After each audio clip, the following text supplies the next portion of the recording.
national treasure to national disgrace overnight. The lurid stories of his sexual depravity surfaced from the murky depths of his 50-year reign over our televisions. Now seen as Britain's most notorious paedophile, the popular press described his actions as those of a monster.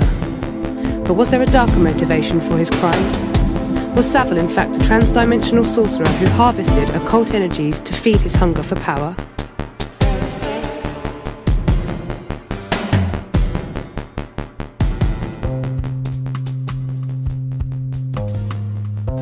James Wilson Vincent Savile was born on October the 31st in 1926.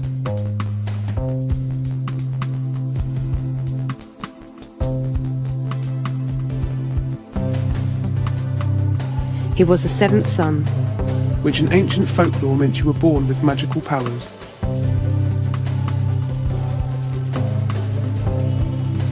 His co-workers suspected he was a witch. As a Bevan boy, Jimmy Savile's fellow miners thought Jimmy Savile was a witch. Now then, nobody but nobody ever did 8 hours down a pit and came back as immaculate as the set-off with white shirt and everything like that. They were quite convinced I was a witch. If you go to South Kirby now, you'll get some of the old miners when you say, Jimmy Savile's done well, hasn't he? Ah, and you'll look around and you'll say, he's not what you think you know.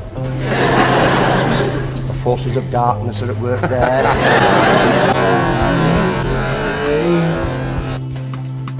He had influence over people from all walks of life. Audio has emerged from archives of a BBC Radio 1 recording of Savile's travels from 1975. It was broadcast. We don't know who the young girl is. Who's your best pal, tell me? I'm not telling you. No, Desmond. He's not? He is. No, he's not. Get off me. Because he's a married man. Don't care. Yes, you do. Get off. I won't. Not No, until... you're squashing. Not until you say me. Me. Say, I promise I promise. that you, Jimmy Savile, You, Jimmy Savile, are the only one are the only one. in my life, No, you're not the only one in my life. and Noel Edmonds and all them others is definitely... Ooh. Get off. Who's your best pal? You as a pal, get off my backside. Eh? I beg your pardon? In front of your mummy and daddy? Goodness gracious. A stray television crew, a dozen reporters, 1,000 autographs. He attracts attention like a Roman candle. Jimmy Savile feeds off people. Jimmy Savile liked to mix with people from all walks of life. By day, crisscrossing the country to meet the man on the street, and by night, hobnobbing with the rich, famous, and influential. Here are just a few of the people he knew or had associated with.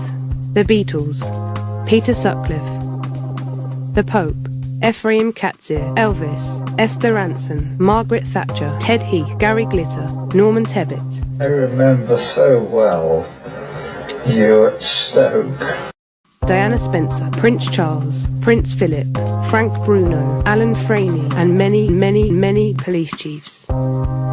Savile was also a Knight of Malta, a Knight Commander of St Gregory, and a Knight of the Realm. Jimmy Savile seemed to know everybody, yet nobody seemed to know Jimmy Savile. Publicly, he played the part of court jester, but privately, he held an almost Jedi-like position of influence over the highest and lowest life forms of British society.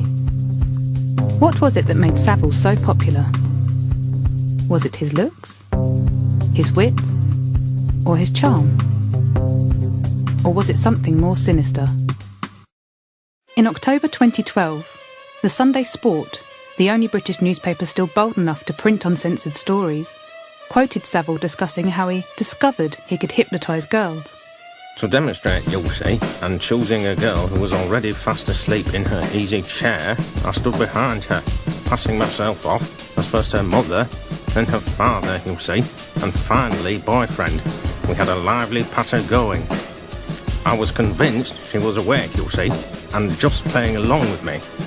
Taking again the part of her mother and asking her what she was doing in bed with all her clothes on, sweet horror, did she not stand up, you see, and start to undress? Telling her to stop, and in the nick of time, as it had been a warm evening, she was handed to her girlfriend with instructions to be put to her bed. The next morning, you see, expecting to be denounced and dismissed, I was shattered with relief when she stood next to me in the breakfast queue and gave not the slightest sign of recognition, you see. Now then, years later, in the Isle of Man, I met Joseph Carmer, one of the great hypnotists. Telling him the story, he was not surprised, you see, and suggested I should study under him and not finish up in the Nick.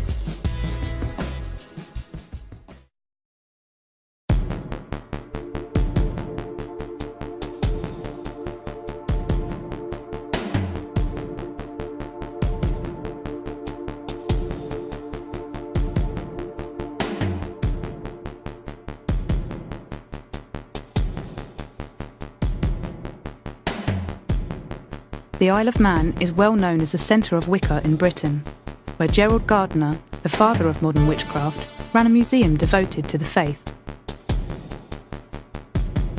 What I remember so well is taking him into the Palace of Westminster. I've taken many guests in over the years, but he's the only one who was simply waved through security. He used magical signs and language. Let's analyse the phrase jingle jangle. It can be broken down into two words: jingle, a catchy array of words in prose or verse, and jangle, which means to chatter, argue noisily, or whine. Although both share the same Germanic root, jengelin, jingle evolved to mean a catchy song in an advert, and jangle to mean a whiny or discordant sound. However, we have also noted the yin-yang, phonetic, abstract, onomatopoeic nature of the phrase. Jingle-jangle is also an autological phrase. It describes itself. It is both a jingle and a jangle. In the occult world, language is an extremely powerful tool. Since ancient times, magic words have been used by magicians to cast spells and invoke spirits. Some are well known to us now, but others have remained obscured through the ages by the secret groups who still use them to this day. This is why we spell words. Take a word like abracadabra. Abracadabra is an incantation used as a magic word in stage magic tricks. The first known mention of the word was in the 3rd century AD in a book called Liber Medicinalis. During the Great Plague, Londoners were said to have posted the word on their doorways to ward off sickness. Aleister Crowley, the infamous magician, regarded it as possessing great power. He said its true form is abrahadabra. So even a seemingly harmless word can have a more deep and esoteric meaning, and a much more powerful and potentially harmful effect than presumed. It all depends on the intention. When words are repeated 3 times, it is said to increase the effectiveness of the phrase. This is an ancient belief known to us as the rule of 3. Its use is largely unconscious. We prefer things in threes. It suggests wholeness or completeness, and although it features heavily in many religious texts, it is also encoded into our modern myths. There's no place like home. No, no, no. Education, education, and education. Words. Words. Words. There's no place like home. There's no place like home. Now then. Now then. Now then. Now then. Now then. Now then. Now then. Now then. Now then. Now then. Now then. Now then. Now then. Now then. Now then. Did Savile use this phrase to create a specific mind state in his audience? By repeating the words now and then 3 times, was he attempting to penetrate deep into a subconscious level of the psyche? And was he deliberately using 2 opposing words, now and then, to further confuse and mesmerise? Once under his spell, the nation was powerless to the persuasive nature of the magician who could manipulate perception of reality for his own gratification. You could say he groomed a nation. Jimmy Savile loved the limelight and crowds loved him. Jimmy was a wonderful man. His public face is well known, but we knew him much more as an uncle. He was a very good friend. He was a very special man. You've got to go a million, billion miles to find another man like him, you know what I mean? A class amongst himself. But I have a magic chair that does all sorts of things. 1, 2, 3, hey presto.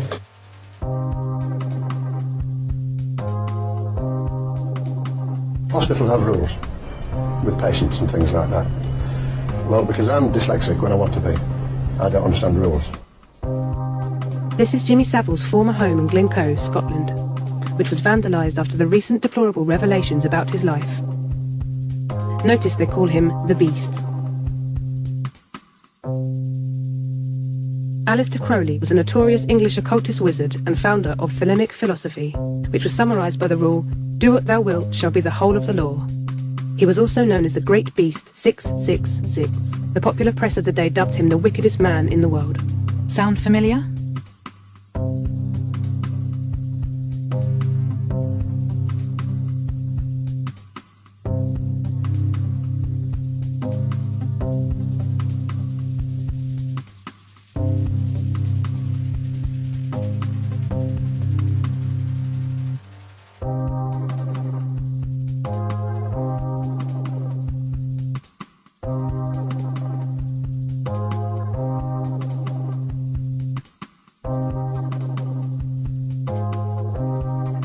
It's interesting to note the 11-pointed star design on the front of Jimmy Savile's wizard gown.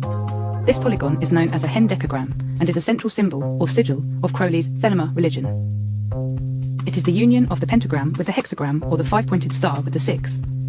It represents the man-god standing face to face as an equal opposed to his creator or destroyer. It is also a symbol of the Tree of Life, the central emblem of the mystical Kabbalah.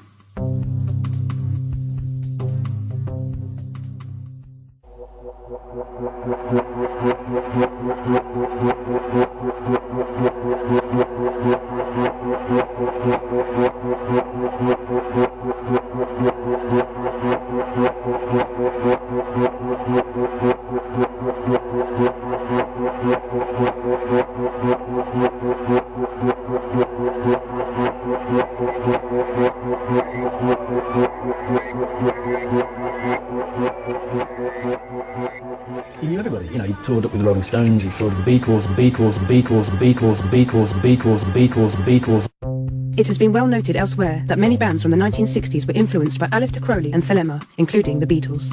Here, on the cover of Hell, we see the Beatles performing the signs of the grades of Aleister Crowley's religion, A star, A star. It was 20 years ago today. The opening line to the track Sgt. Pepper's Lonely Hearts Club Band is said to be a reference to the anniversary of Crowley's death, 20 years previously.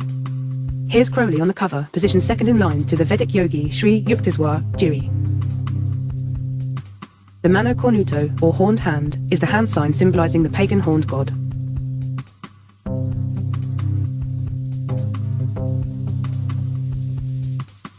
Here are the Beatles on a photo shoot for the Yellow Submarine album. Notice that Paul is doing the OK sign, and John is doing the Mano Cornuto. In this image, John decides to stick with his horned hand gesture, while Paul switches his OKs to an owl face.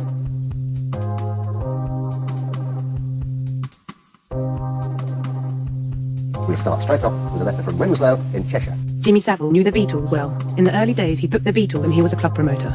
He then went on to tour with the Fab Four at the height of their fame, where he acted as compere and master of ceremonies. In the 1960s, Jimmy Savile and the Beatles were the British pop industry. Both helped to usher in a new era of music, Savile as DJ and Top of the Pops presenter, and the Beatles who spearheaded the British invasion of America.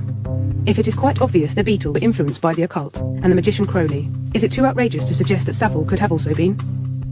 God is the fabric of everybody's life, and God is the fabric of my life. No more religious or less religious than anybody else. So I would not say that I'm a religious man, but I do know who the boss is. Or, anyway, God is all over, not necessarily up there. If the good Lord, when he was doing his thing, if he bothered about people not seeing eye to eye with him, he would have got nowhere, and a lot of us would have got nowhere into the bargain. So therefore, you've got to square your shoulders and you've got to stand up to be counted, and you haven't really got to pay too much attention to whether people think that you're not doing the right thing. As long as your conscience is clear, then you're okay. I'm not constrained pretty well by anything. The tough thing in life is ultimate freedom. Ultimate freedom is the big challenge. Now, I've got it, and I can tell you there's not many of us that have got ultimate freedom.